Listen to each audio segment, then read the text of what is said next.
कामाख्यायै वरदे देवी नीलपार्वतवासिनी त्वदेवी जगतमाता योनिमुद्र नमोस्तुते।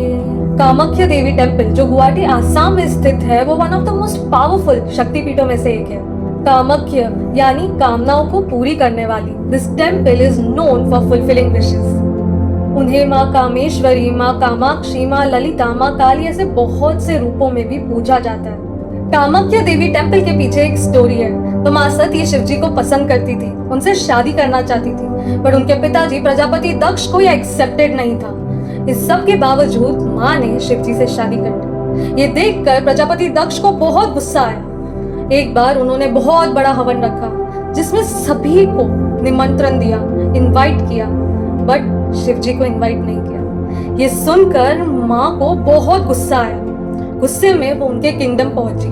किंगडम में उन्होंने यज्ञ की अग्नि में अपने आप को समर्पित कर दिया, सैक्रिफाइस कर दिया। उनका जलता शरीर देख शिव जी को बहुत गुस्सा आया। वो वहां पहुंचे और उनके शरीर को लेकर तांडव करने लग गए, उनका गुस्सा जताने लग गए। इस वजह से पूरा सिस्टम अस्त व्यस्त हो गया। विष्णु भगवान से शिव जी की ये हालत नहीं देखी जा रही थी और सिस्टम को भी उन्हें सुधारना था। तो उन्होंने अपना सुदर्शन चक्र माँ के बॉडी पर, उनके शरीर पर चला दिया। उनका शरीर बहुत से अलग अलग हिस्सों में, अलग अलग स्थानों पर जा गिरा और जहां पर भी माँ का शरीर का एक हिस्सा गिरा वहां से एक शक्तिपीठ का जन्म हुआ। तो जहां पर माँ की योनि यानी वोम गिरा वहां पर कामाख्या टेम्पल बन गए। ये जगह इतनी पावरफुल है कि यहाँ पे बहुत से तांत्रिक प्रैक्टिसेस किए जाते हैं और अंबुबाची मेले के दौरान यहाँ पे बहुत से विद्वान माँ के दर्शन लेने आते हैं। अंबुबाची मेला इस साल में एक बार लगता है 3 दिनों के लिए, around the month of June, monsoon season में। इस टाइम पर ब्रह्मपुत्र नदी पूरी लाल हो जाती है। ऐसा माना जाता है कि माता रानी को पीरियड्स आता है उस 3 दिनों के लिए। माता रानी ब्लीड्स और इस टाइम पर अंबुबाची मेले में माता रानी के पीरियड्स को सेलिब्रेट किया जाता है। यहाँ माँ की योनि यानी वोम को पूजा जाता है और यहाँ पर 2 तरह के प्रसाद दिए जाते हैं। तो एक होता है अंगोदक, बेसिकली ये स्पर्श दर्शन है। तो माँ के गर्भगृह से एक पानी का स्रोत निकलता है, वाटर स्प्रिंग निकलता है, जिसका पानी लोग पीते हैं और सर पे छिड़कते भी। ऐसा माना जाता है कि ये सबसे क्लोजेस्ट तरीका है माँ के दर्शन लेने का। और दूसरा है अंग वस्त्र।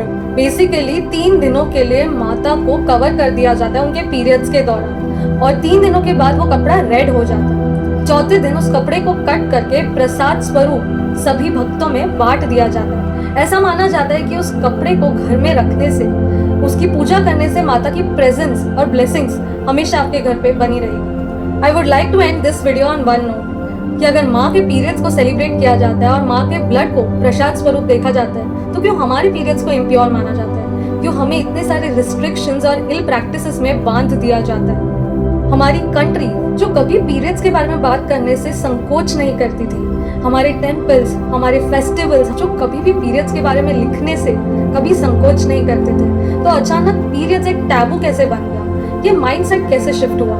Hope you found this video interesting and share this video with every woman out there celebrating their periods and breaking taboos.